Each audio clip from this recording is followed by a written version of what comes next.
ਰਾਜਪਾਲ ਗੁਲਾਬ ਚੰਦ ਕਟਾਰੀਆ ਵੱਲੋਂ ਚੰਡੀਗੜ੍ਹ ਪੁਲਿਸ ਨੂੰ ਫੋਰੈਂਸਿਕ ਜਾਂਚ ਦੀਆਂ ਨਵੀਆਂ ਗੱਡੀਆਂ ਨੂੰ ਦਿੱਤੀ ਹਰੀ ਝੰਡੀ।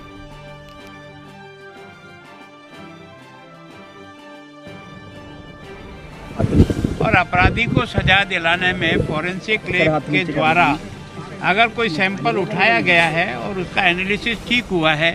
तो एविडेंस कितनी भी विरोध में चली जाए तो भी वो एविडेंस हमको सजा दिलाने में परफेक्ट हो जाती है। अब धीरे धीरे हमारे साधन बढ़े हैं। पहले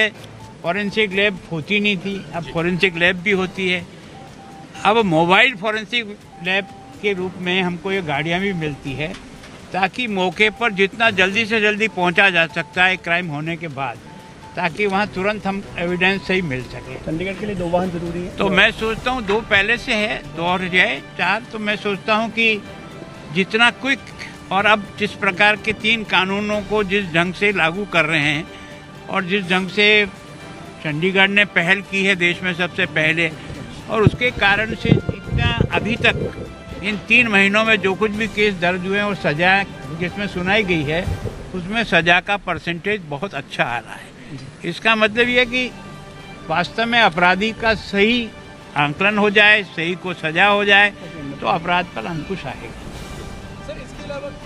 क्या लगता है आपको इतना चैलेंज रहेगा, क्योंकि एक तरफ पंजाब है एक तरफ हरियाणा है, चंडीगढ़ पुलिस को और ज़्यादा जो है वो टेक्नोलॉजिकल तरीके से जो है वो देखो, मैं सोचता हूँ कि आखिर देश के प्रधानमंत्री जी ने यहाँ आकर के 3 कानून को यहाँ से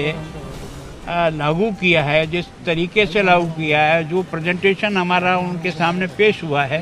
उससे उन्होंने एक तरह से चंडीगढ़ की पुलिस की तारीफ भी की और बाकी सारे देश के जितने भी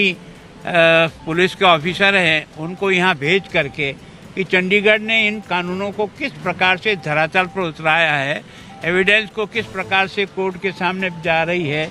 सारे के सारे डॉक्यूमेंटेशन है जो वो एक तरह से ऑनलाइन ही हो रहे हैं।